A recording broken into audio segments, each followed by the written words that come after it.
You're listening to WCOM LP 103.5 FM Carborough and Chapel Hill. It's a Tuesday, it's 5 o'clock, and that only means one thing. It's time for another round of Snarky Faith with your host, Stuart Deloney. This is a space where we irreverently wrestle through life, culture, and spirituality, all with our heads in the clouds, our tongues in our cheeks, our hearts in our sleeves, and our feet on the ground. At Snarky Faith, the questions or even the answers are never the point. It's all about the conversation. So here's your host, Stuart Deloney. Well, good afternoon and welcome to another round of Snarky Faith Radio. I'm your host, Stuart Deloney, and we are here today to hop into the Snarkiverse. Is that I don't know. Welcome to Snarky Faith Radio. That's probably the easiest way to do this. And if you've come here in search of wisdom and knowledge, you may be shit out of luck. Or maybe not. Maybe I just wanted to see that our censor bar already worked at the beginning of this episode, that we're going to be talking about stuff. Well, the main idea I'm going to throw at you right now is we're going to talk about what does it really mean to be sacrificial, especially when we talk about American Christianity. And so I was kind of warming up the censor bar button because I've got a feeling it may get used a couple times here on the show. So if you are looking for some wisdom and knowledge, I think you may find some of it if you are good at minding nuggets out of snarkiness and other frivolities that we have here. But again, yes, we're going to be descending into this hour talking about sacrificial. What does it mean to be sacrificial versus kind of the American church's version of it, which would be what does it mean to be consumeristic, which is kind of the... We've been taught that Jesus told us, what do I get out of this? Yeah, so we're going to juxtapose those things in light of talking about the atrocities that are going on at our southern border here in the U.S., the humanitarian crisis, the human crisis, the oh my God crisis, that how is this still happening crisis of, am I really living in America in 2019 crisis? And is this really what's still happening in 2019 crisis? Yeah, we got a lot of crisis going on here, but, we got to start off with something a little bit lighter, and by lighter, it could be actually more doomed or sad or scary, depending upon where you stand here in the realm of American Christianity. And by that, I mean we need to hop into our ongoing segment that we give to you every week. This is kind of the dessert up first. It's called the Christian Crazy of the Week, where we offer up to you some of the craziest, the nuttiest, the worst of Christianity. And our segment, the Christian Crazy. So here we go. Let's step into it right now, because it's going to get all over your shoes. Lord have mercy. The Lord is my shepherd. He know what I want. That's right here. We are here for the Christian Crazy, the insanity in Christianity. It kind of worked, actually. It kind of sounds stupid in my head, but it kind of worked here. We'll try some rhymes here and there. Yeah, we probably shouldn't. So this first story, love it. I love it. And this comes from, who does it come from? It comes from Over the Friendly Atheist, over at pathos.com. And it is a beautiful article. I'm going to just go ahead and we're going to quote this. I'm just going to go ahead and just read this to you, because I can make this funny, but just the truth of the matter is this is just funny in itself. So, a Catholic bishop full of ideas will borrow a helicopter, as most good stories begin at. Sorry. This Catholic priest will borrow a helicopter and spray his city with holy water on July the 14th in order to cleanse it of all the demons, because that's what you do. That's what you do. That's right. And I'm going to just really try to get his name here. It's a very long one. Monsignor Ruben Dario Jaramillo Montoya of Buenaventura, Colombia, says that his city has been ravaged with drugs, gangs, and corruption. And you know what? Prayer's not cutting it right now. Prayer's not cutting it in that city. So what is plan B? Yep. Borrowing a Navy helicopter on the feast day for the city's patron saint, and they are going to spray the city with holy water. Because that's the answer to everything. Like, why can't we just do this? For all the ills in society, let's just spray holy water on it, right? There's your neighbors being a pain in the butt, obviously demonic. Spray, problem solved. Yeah. There's other things that are going on in Colombia that may not necessarily just be the devil. There may be other humanitarian crises that are happening right there. And there's other groups that are in the area trying to fix these problems because there is a lot of unrest going in there. And guess what? Yeah. Catholic Church, again, steps up with the number one answer. Let's not do anything. Let's not get too involved in trying to fix this problem. Let's just spray it. Just spray it with holy water. That's going to fix the whole thing. Because that's what we as Christians like to do. That's what we like to do. We do. What answer, and this will fit right in with what we're talking about today. So what is the solution that requires the least of me to solve a real world problem? Could I actually physically go and help my neighbor? I'd rather pray with them because that way I don't have to get my hands dirty. My city? Oh, my city's not doing well. There's poor, there's suffering, there's everything else going in there. Oh, should we be sacrificial and go and help those that need help? No. Just spray it with holy water. Just spray it with holy water. That is the easiest, set it and forget it kind of answer. Oh, Christianity.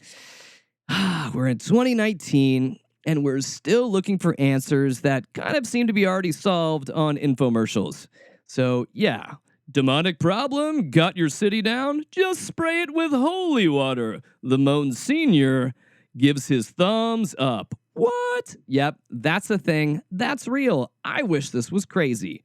But you are in the zone that we do call the Christian crazy, so there's always more. There's always more. When I say there's more, I'm actually warning you right now. So, dear listeners, brace yourself. Buckle your seatbelts. Make sure your tray tables are up. Because at this moment in the Christian Crazy, we have what I'm going to call a Bakker double feature. It's kind of like a Bakker's... I don't know. I really can't do anything else with this one. But yes, we have a Jim Bakker double feature. And I say this all seriousness. We're going to begin with Jim talking about prophecy of what is going to happen. And this is some serious stuff, folks. So again, no frivolity, no snarkiness, no fun. This is real. This is real life in Jim Bakker Part 1, because Jim Bakker Part 2 gets even better. So you're going to listen to Part 1 and be like, what? And second Part 2, you're going to be like, what? It's going to be that good. That good. Don't believe me? Let's go ahead. Jim, I know you're talking about you're laying out the future and what is going to happen here in the future, Jim. So, hey, Jim, what do you see happening on the horizon there, my friend? Any thoughts and ideas?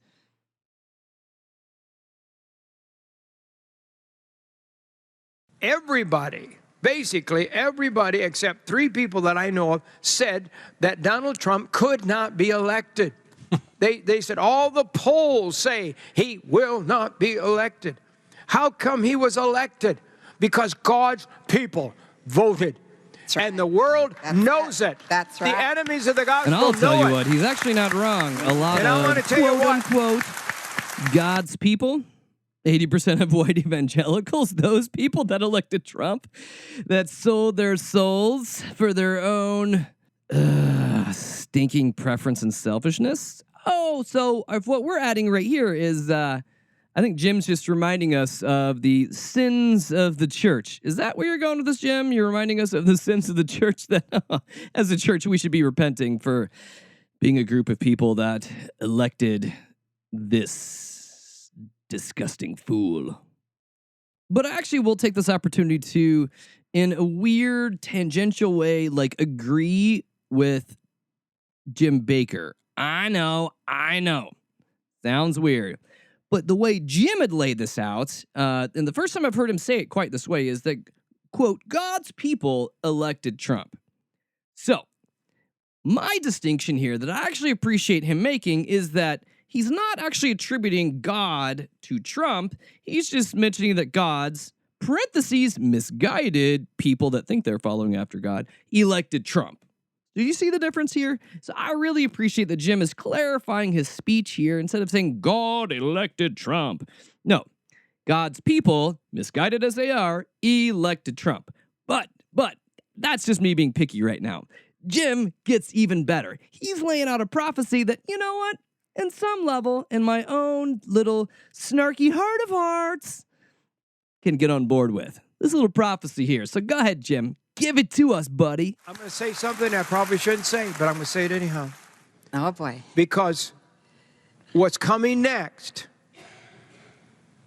if we keep losing, you're going to see the leaders of the church and the leaders of the gospel and the political conservative leaders that are powerful, you're going to see them suddenly die. Wait, what was that?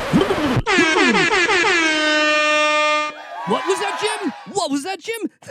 That's the greatest news ever! That's the best thing! Yay, prophecy! Way to go, Jim!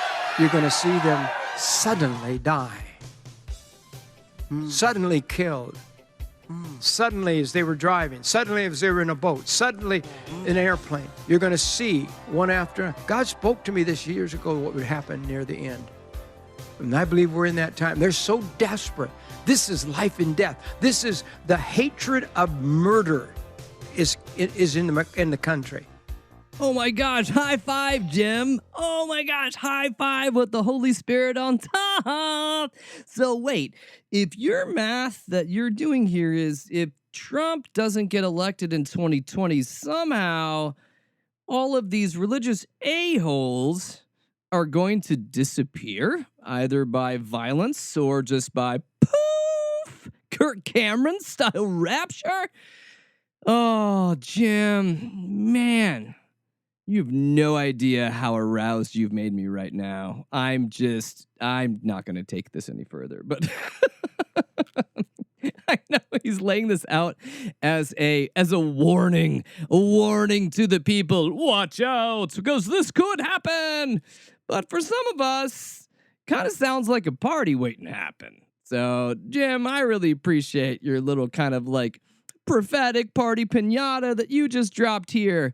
But one thing I don't want us to miss, the last thing that he said as part of his stark warning of this prophecy. Let's listen to it again. Not the whole prophecy, just the last little nugget that he laid out here. Because I think we need to talk about it. This is life and death. This is the hatred of murder is in the country. Oh, Jimmy. I love it when you talk with your spiritual prophecy voice. You gotta drop it down an octave. You add the spaces in between. And you tell us that this is a sign of the end times, that in America, we have developed the hatred of murder. The hatred of murder. Oh, no. Ah! Wait, what? So it's bad that we've developed the hatred of murder? Like, are you trying to tell us, Jim, we need to be like happy about murder? Which, what hatred of murder? I don't even know what that means. Like, I think most people can jibe with the idea that murder, bad. Murder bad, Jim. Murder bad. So I'm not really sure how much your prophecy is holding water here. But. I do want to give our listeners the opportunity to be able to listen to kind of what you get. If you want to donate to Jim's essential prophetic ministry. Remember the ministry that brings us the food buckets of the apocalypse? Just making sure that you can feed your fat ass when the Antichrist is here. We want to make sure we can eat well. during the apocalypse. Remember that part? Yep. So, and we've even talked about how Jim was pushing the Trump Cyrus coin, this special gold-plated coin that if you hold it and pray, it focuses your prayers with laser-like precision, and it goes directly to the throne of God, and then God deflects it directly down to the White House as long as Trump is in the White House. That's how it works. That's how it works. So when Jim tells us that if we donate, we get stuff, we get these things, they're always good. They are always good. And Jim, if we've learned anything through the Christian Crazy over the years here, that Jim cares about you. He cares about you in ways that other prophets and mouthpieces of the Lord don't always care about you, because we, this week, have an offer that you cannot refuse. You can't refuse. Now, I'm going to let you listen to their little pitch they had on the show, but I will tell you, I'm going to kind of obscure the phone number because, honestly, I don't want to give them any damn business. I really don't. But I would go ahead and hear this pitch. We mentioned infomercials a little while back. It doesn't get more infomercial-y than this, but I think you're going to like the little spin that Jim puts on this new miracle cure that he is touting on his show. Yeah, just go ahead and listen, because there's no way that I could have made this crap up. We love this product so much. If you've never tried it, now is the time. This is a great deal. It's $58. You get 2 of the Silver Sol 4-ounce bottles of gel, and you get 2 of the Silver Sol lozenges, 2 boxes of those, and they're all natural. You know, this is a product that can be used by a newborn baby to up 100 and plus. It's wonderful. We love it so much. Call right now. So that's right. You heard it. It's a magical product that either comes in cream or in lozenge form, because that's, you either rub it on yourself or you suck on it. That doesn't sound weird at all. But you want to be able to get the silver in you, because it cures so many things, from babies to old people. Everyone can use the silver crap he's sending. But you haven't heard the best part yet. And I just like Jim's little spin he adds on it at the end, because Jim's just going to tell you how it is, because he's a practical kind of dude. You know, the amazing thing is it's safe for babies, but it's the most amazing product. It's proven to kill every venereal disease there is, and it's been proven and tested. I'm sorry, what? Number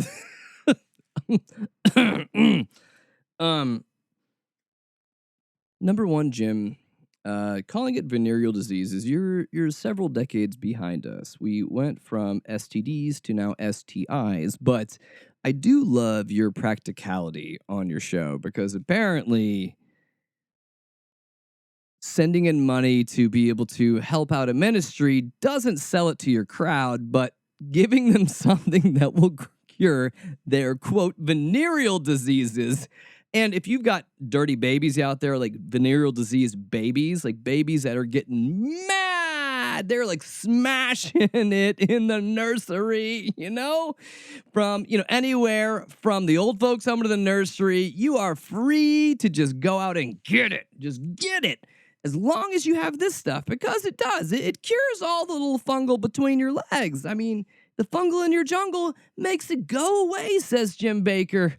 Because someone needs to make a t-shirt that says that Jim Bakker says he will cure the fungal in your jungle, because that is literally, I could not have written that. I could not have put that forward. But Jim, thank you. Thank you. You are the crown prince of the Christian Crazy with your latest product that cures all venereal diseases from young to old. And now we are better for knowing that. Right? Right, audience? Right, crowd? Oh, we do. We owe him a debt of thanks. So thanks, Jim. Thanks so much. It's the most amazing product. It's proven to kill every venereal disease there is, and it's been proven and tested. So all of that fun we talk about to really bring us to the main point that we want to hammer home this hour here on the show is that we're going to be really dissecting through what does it mean to be sacrificial in the church, and why that is a why that is an ethic, why is it a tenet, why is it a posture that has largely been lost by the church here in America. So this was going to kind of quasi be in the Christian crazy, but I actually thought this would be better as just kind of a transition into the main idea of what we're going to be talking about here. And so this came from an article over on Axios.com, and it's talking about how Trump is going to re-win, how he's going to re-energize, reignite the evangelicals, who, remember, over 80% voted for him in the last election, and whom he really has not dropped support for, even though Trump's been doing Trump things, and evangelicals keep doing evangelical things, and they all continue to shake hands and say, we're cool with this as long as we just ignore Jesus. So here's what the Republican National Committee, which is working in tandem with the Trump campaign, is going to be launching this operation. So the RNC, and I'm just quoting this directly from Axios, the RNC official said, the committee is focused on identifying and building relationships with, quote, key stakeholders. Those would include members of Congress and their staff, prominent faith-based speakers, and church leaders who can provide guidance on where to go, who to meet, and which issues resonate most with evangelical Christians. Because again, remember, evangelical Christianity is now just about politics and power. Jesus, we left him long ago on the side of the road. He's a hippie. He knows how to hitchhike, right? Okay. So that is a thing that is happening. They're trying to figure out, yes, how best to resonate with evangelical Christians, because they realize evangelical Christians are really just only good for voting.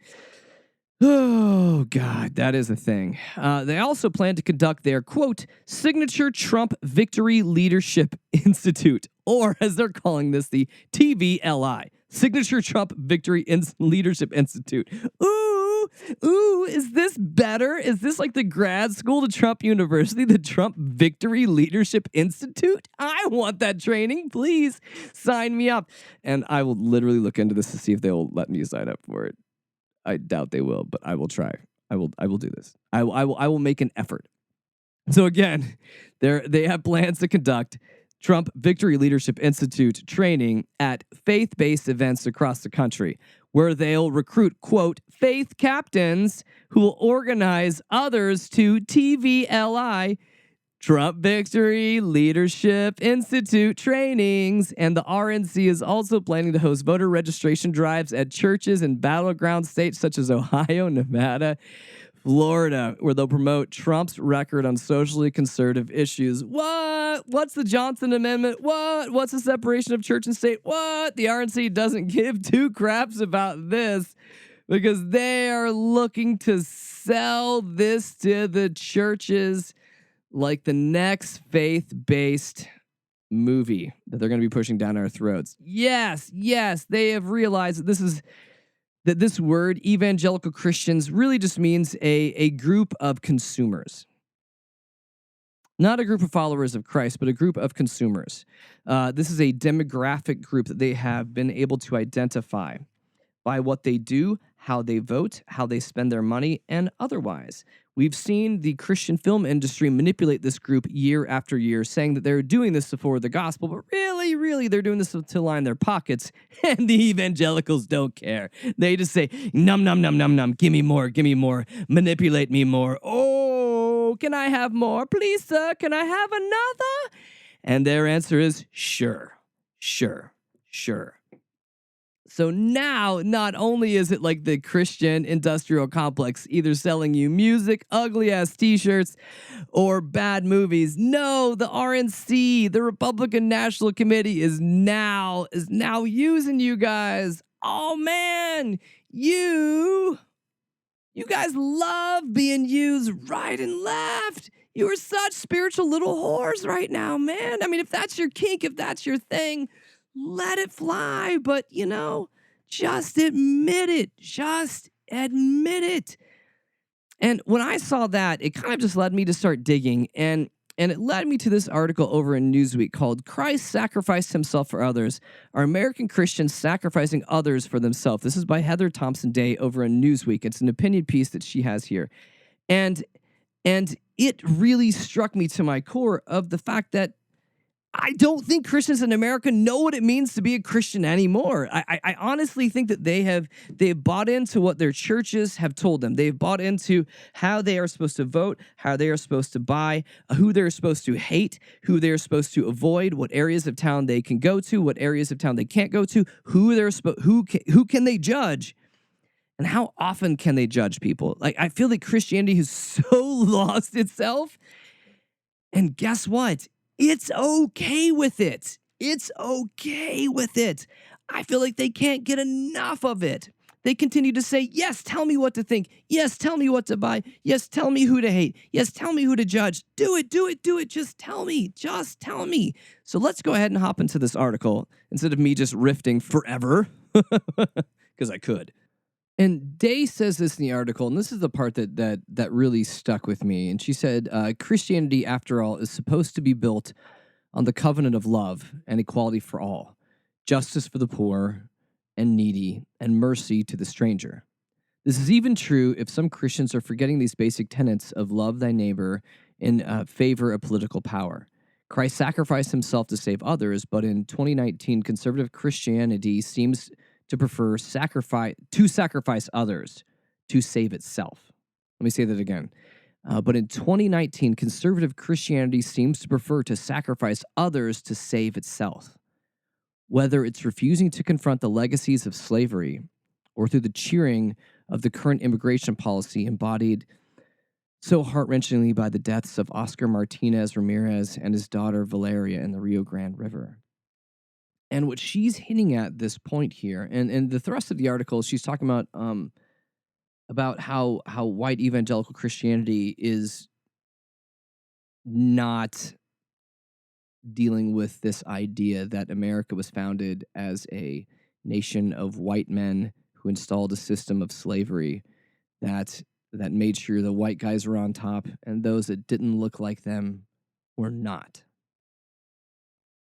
So the thrust of the article is about that, but I loved the fact that she hit in the middle of it that again, Christianity is supposed to be known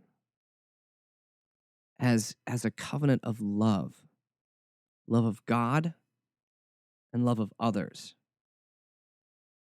It's meant to be something that declares equality and dignity and justice for all, regardless of your status, whether you're rich or whether you're poor or needy, whether you're a stranger or whether you're a citizen. See, Christianity laid out these tenets that were very radical back in the day, as we see here very much now. The tenets of Christianity are very radical within the Christian church. The idea that God has a big table and that everyone is welcome to pull up a chair at that table. That God sees you as worthy. That God sees you as good. That God does not see your status, monetary, immigration. God does not see the color of your skin, where you were born, or what you've done. God sees you as a creation made in God's image.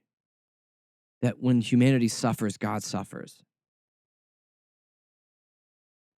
And she says later in this article, and I think that this is where we're really kind of getting at here, is that she says, today much of America is divided. And for Christians who are supposed to be living in unity, it wouldn't seem that we are faring much better. But I would remind all my quarreling church family to remember that Jesus said his entire mission, he said what his entire mission was before the mic dropped on everyone who is in the temple. He said this, Luke 14:8. The Spirit of the Lord is on me, because he's anointed me to proclaim good news to the poor. He sent me to proclaim freedom for the prisoners and recovery of sight for the blind, to set the oppressed free. I'm just going to say that again because it's good for me too. The Spirit of the Lord is upon me, because he has anointed me to proclaim the good news to the poor. He has sent me to proclaim freedom for the prisoners, to recover sight for the blind, to set the oppressed free. This was like Jesus' opening mission statement as he began his ministry.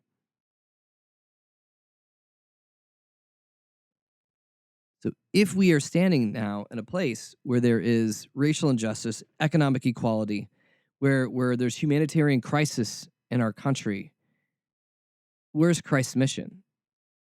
Where is it in all of this?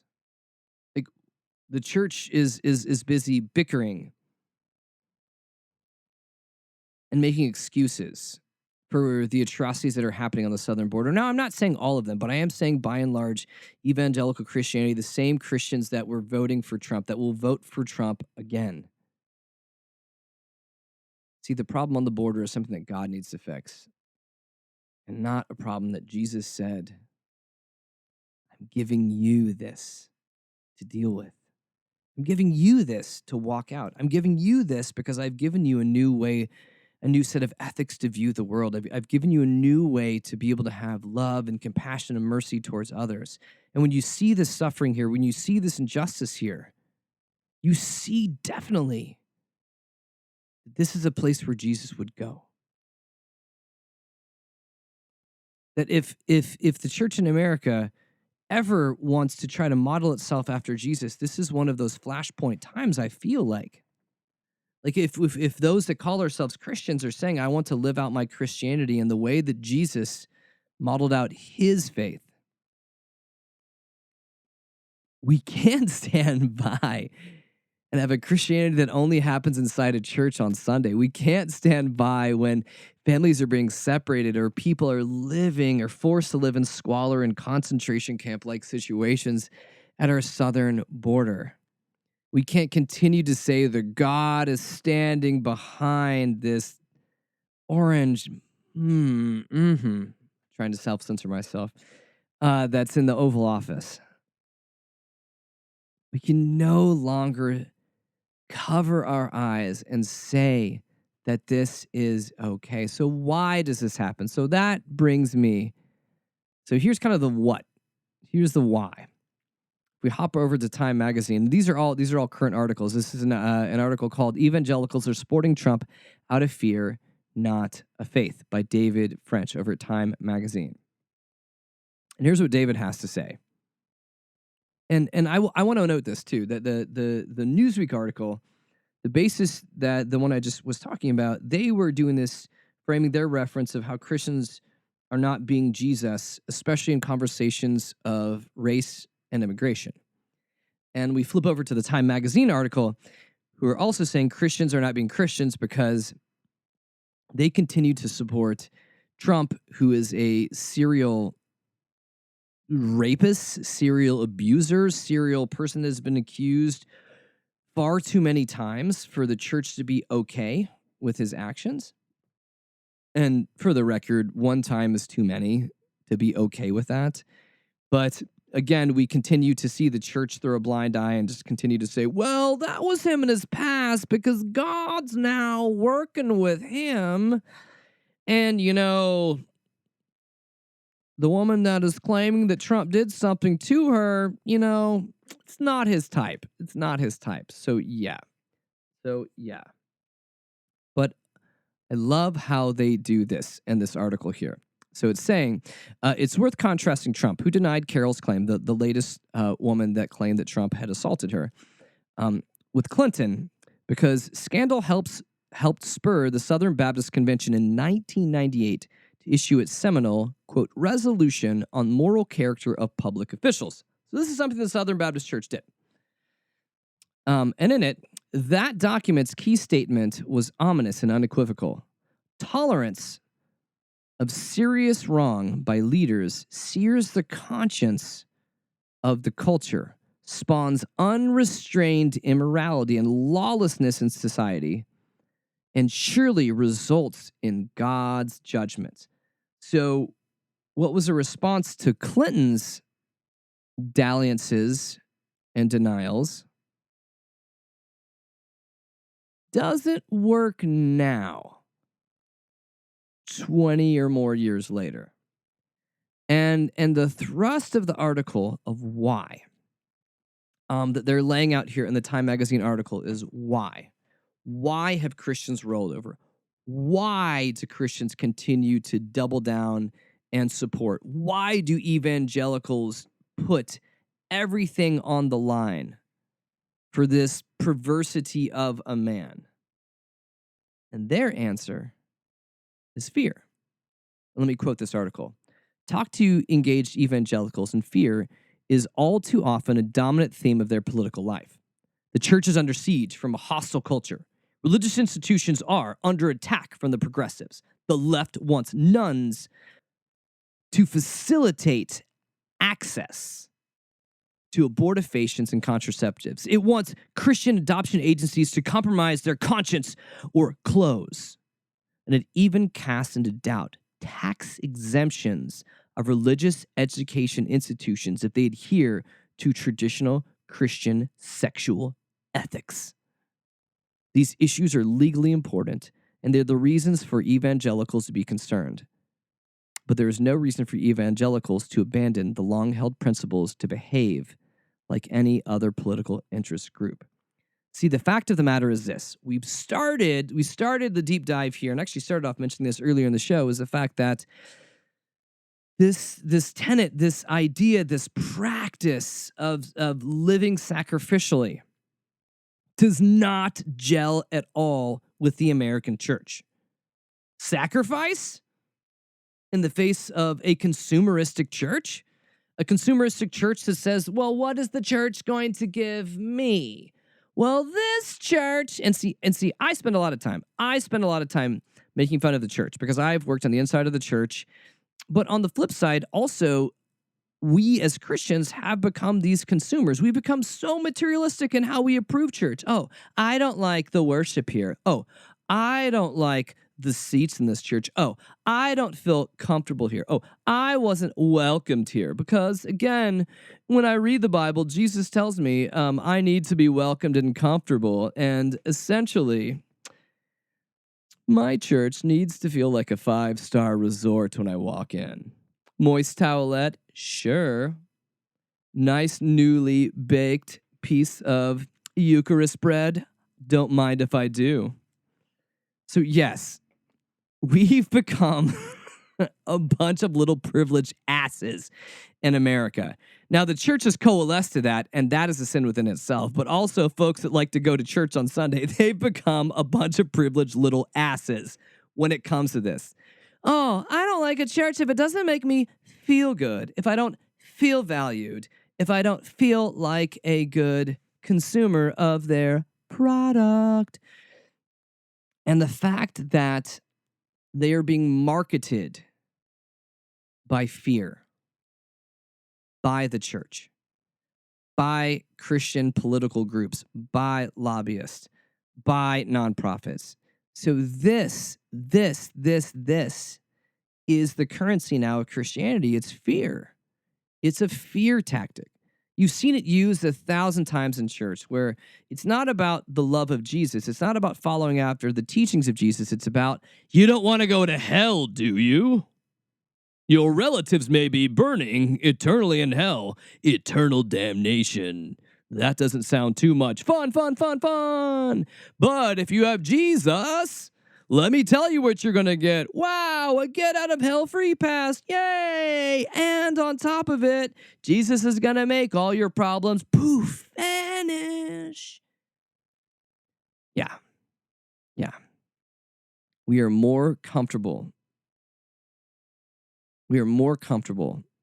with being treated as Christian consumers than actually Christians. This idea of sacrifice doesn't gel well with the luxury of American churches. And do the American churches have luxury? Absolutely. And they're continuing to have this. I mean, it feels like this. I'll tell you this, side aside. Last year, I around the time of Black Friday, I'd seen that I could sign on to get a Hulu account to watch TV for $12 for the next year. And I was like, as a consumer, again, I was like, sure, $12 for 12 months of Hulu doesn't sound bad. But really what that buys you is so many effing commercials on a regular basis. Half show, half commercials. Kind of what we get on normal network TV, but this time I'm actually literally paying for it. Yay! The American church is no different. It is being marketed to. It is being sold. It is being told how to believe, what to do, what is holy, what is not holy, what Jesus should tell them to do and what not. And Scripture has become something that is very just twisted and manufactured in how people are taught and told to live and believe and walk out their faith. The problem is this. This isn't faith anymore. This isn't faith speaking anymore. These are, and as I'll quote back from the Time magazine article, these are the words of fearful men grasping at a fading influence by clinging to a man whose daily life mocks their very values that Christians seek to advance. American evangelicals feel weak. They feel weak. Why do they feel weak? This isn't Trump's fault. Trump just fits the bill. Evangelicals feel weak because their influence has been waning for years. And now they have a strong man, or a seeming strong man. I don't think Trump could lift 50 pounds over his head, even if people were helping him. But they see Trump as their new Messiah. The Messiah to bring Christianity, to bring Christian comfort and preference back into the forefront of America. I didn't say values, I said comfort and preference, and I meant it. But this is a problem that actually lingers a little bit further back, and especially within the way evangelicals like to talk about the Gospels and the way they like to talk about Jesus. Now, those of you who may not know me, may not listen to this show for a number of years, I am, and this is not me bragging, this is just kind of giving you my resume for why I'm saying the things I say. I am an ordained minister, a non-practicing ordained minister that has been through seminary, that has spent the good part of my adult life working with Christian churches and nonprofits in various different roles, either from pastor to youth pastor to director. And in my time of working with this, I have always kind of had this issue and pushed back on it and didn't realize why I was the weird one for asking questions. And the questions I would continuously ask were, why are we more comfortable with the message of Jesus resurrected, I'll explain what I'm meaning, than Jesus the servant? You see, church likes to frame it in this way. We are comfortable with Jesus as long as we know Jesus wins in the end. Meaning that his story only has power if he wins, which is a very consumeristic approach. Meaning that if we can say, oh, it's King Jesus, he is sitting at the throne of God. King Jesus is in power, and eventually he's going to come back and kick ass, and all the people that have believed in him, they're going to be resurrected. Everyone else that doesn't, we're going to cast them to hell. Yeah, the good team wins. But when they talk about this, my biggest question is, do they emphasize the works, the lives, and the teaching of Jesus? Because the work and the life and teachings of Jesus, so someone who was a servant, so someone who was poor, someone who was a refugee, someone who lived and displayed this self-sacrificial posture that he called all that follow after him to have. And he did this before we know the answer in the end, before we know that Jesus died and rose again. See, his followers knew, or actually his followers didn't know the things that we know. See, it's easier to champion a hero once we already know that he's a hero. It's easier to champion someone that has already won. It's harder to stand behind the underdog and do what the underdog is telling you, because what the underdog is telling you is very difficult. We would rather look to the end of like, oh, well, Jesus did this and look at him. He's in heaven. In the end, people will worship him. He's the King Jesus. He kicks ass and takes names. Yeah. But that doesn't really jibe with the sacrificial servant Jesus that Jesus' entire essence was about, that Jesus' entire teachings was about. Kind of see what I'm getting here? See, the churches have fallen in love with the Donald Trump kind of version of Jesus. The Jesus that just seems like he's a winner. Not the Jesus that gets rounded up by the Romans, that the Jews turn their back on, and he gets sacrificed and killed in a horribly disgusting and painful manner. See, we don't like that. We don't like that. No. We just want winners. We just want winners. Because, with King Trump, we're never going to get tired of winning. And seriously, are we tired of winning yet, America? Are we tired of, if this is what winning is, I'm so tired of it. I'm so effing tired of it. And I'm harping on this, that I harp on different versions of this. Because American Christianity has forgotten what it is. Christianity, by and large, has forgotten what it is. And the problem with this, in many ways, and we're gonna take a slight little tangent aside, but it hopefully will make sense. Is in many ways, those that are in power, those that lead, those that have the platform and the power and the prestige, are looked upon by others as idols or icons or role models or whatever you want to call them, right?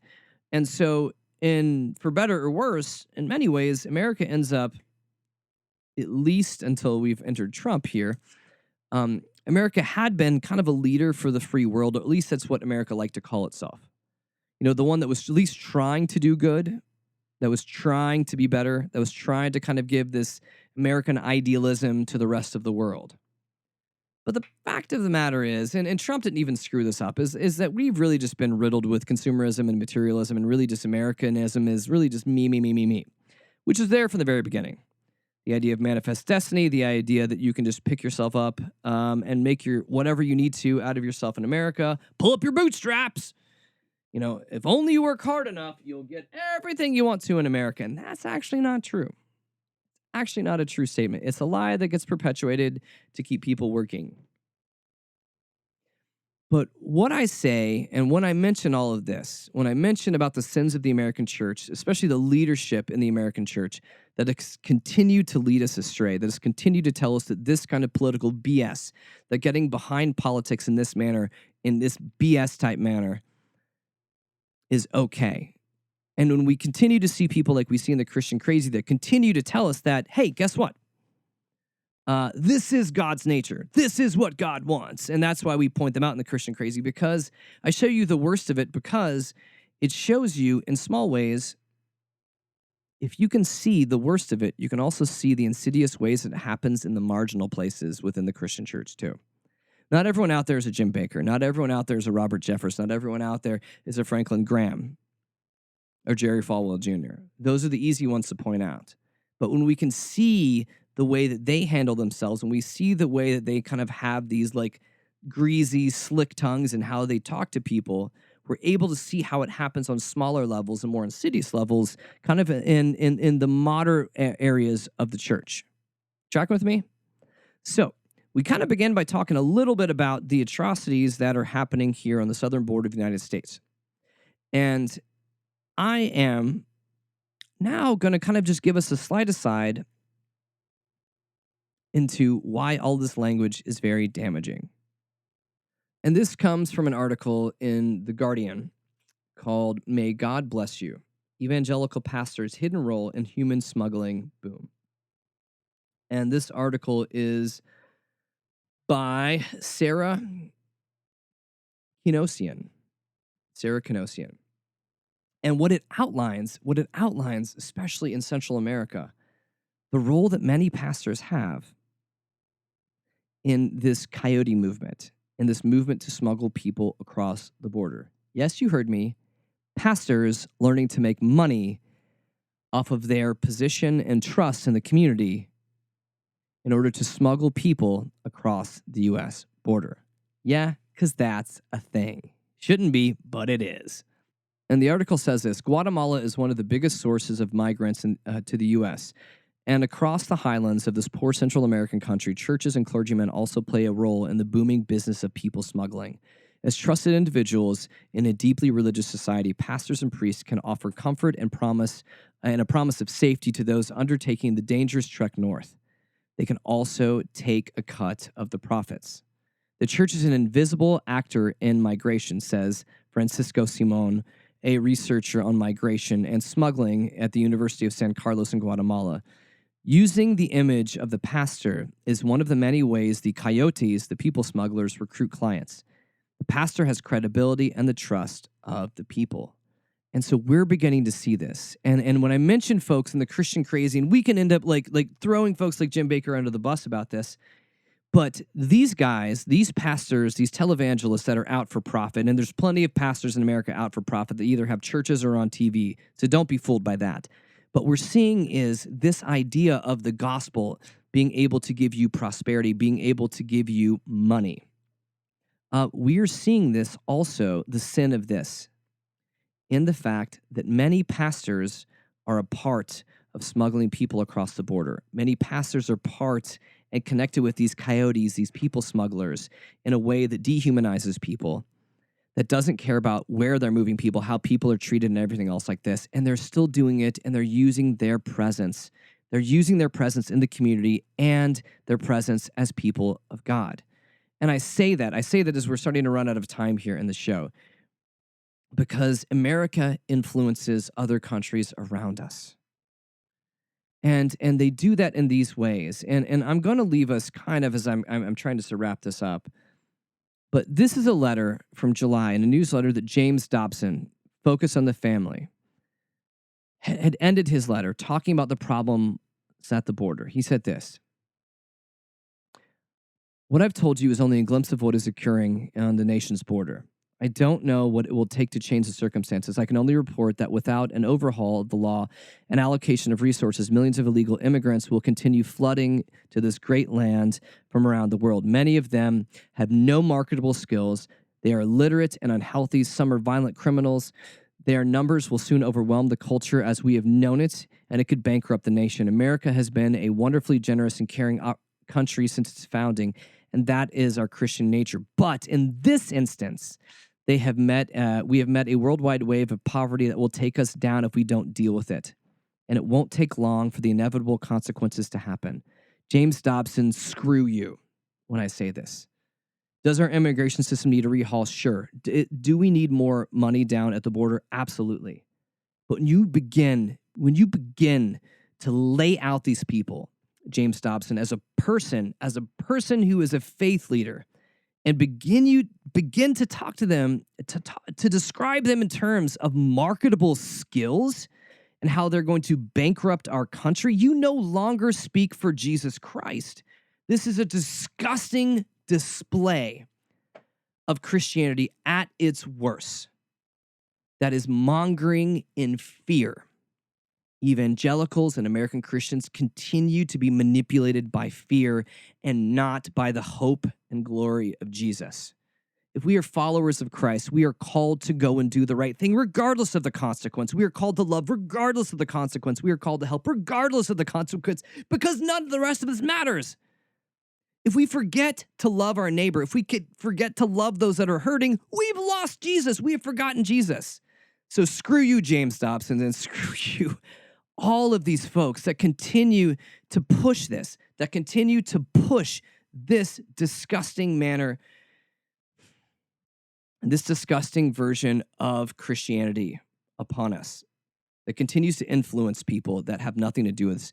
Austin Channing Brown said this, and I'll kind of leave us with this idea that anger is not a shortcoming to be denied, but a creative force that tells us when something is wrong. Anger is not a shortcoming to be denied, but a creative force that tells us when something is wrong, and something is wrong. Something is wrong in America. Something is wrong with the American church, and it is bad. It stinks. And American Christians need to be able to wake up to the mess that we have created, that we have allowed to happen. Our leaders have forgotten us. Our leaders have forgotten Jesus, and this is messed up. Now, I'd asked Crystal is one of our faithful listeners, and I love it when Crystal messages me. And Crystal had asked me a while back that she was saying, all this is happening on the border is messing me up, and I don't know what to do. I'm furious, I'm angry, and I don't know what to do. And I ended up finding the answer from another Facebook friend, Andre Henry. And we have posted Andre's list on our Snarky Faith Facebook page. So if you are furious, if you are upset, if you feel like Jesus is crying when he looks at what's happening on the southern border, go to our Facebook page on snarkyfaith.com and look at the ways to get engaged. So I tell you here as we're ending our show, find us on Facebook. We have a list of all the ways you can get involved. Because what is happening is disgusting. What is happening is non-Christian. And for us to continue to peddle fear in Christianity is wrong. And we can do better. So I send you out the holiest amount of anger and snark and grace and peace. Because we can do better. I'm out of here. Catch you guys again next week.